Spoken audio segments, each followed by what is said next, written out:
Is the perfect home actually out there? My name is Sean Larson, real estate broker, and well, I hate to burst your bubble, but I'm not sure the perfect home exists. I think most people agree with that. And so what we usually go by is a little formula that is 80-10-10.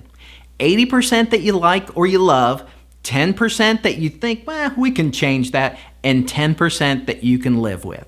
And the reason I say that is because I'll see home buyers put probably undue pressure on themselves trying to find the exact perfect home.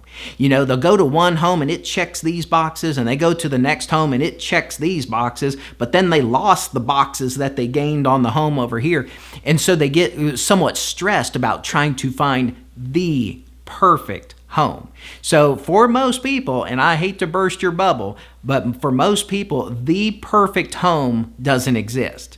What does exist is the awesome home that conquered that 80% and probably even that 10% that they could change. So they're still 90% of the way there. And that is far, far superior to where a lot of people think they would be. If they can accomplish 90%, that is pretty awesome. Okay, now some people will also say, well, I think we will just build a home then. And as a general contractor and worked a lot of new construction, I can tell you, building is awesome.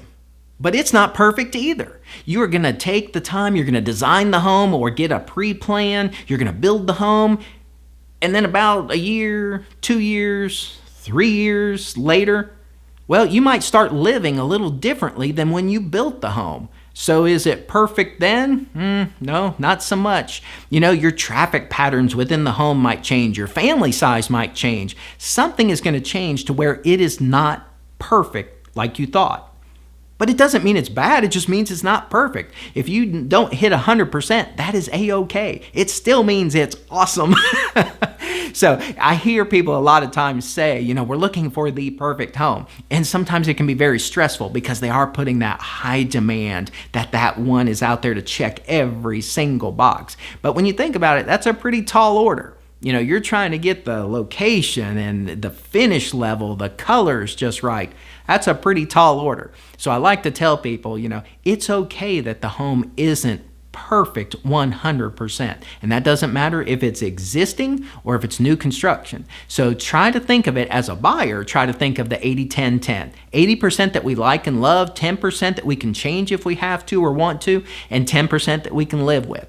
Now keep in mind that 10% that you change, it doesn't have to be immediately. You know, that can be over years. So I think trying to keep that in mind relaxes buyers a little bit, that, you know, they're not under so much pressure that if they don't find the one that checks every single box, you know, that it's going to be the end of the world or something. So give yourself a break and let your own stress come down. Try to focus on what you really liked about the home and some things that, you know, really may not matter so much, and some things that might be a little flexible. And just having seen buyers go through this so many times, and I see them stress a little bit, I always try to look for ways to kind of reduce their stress.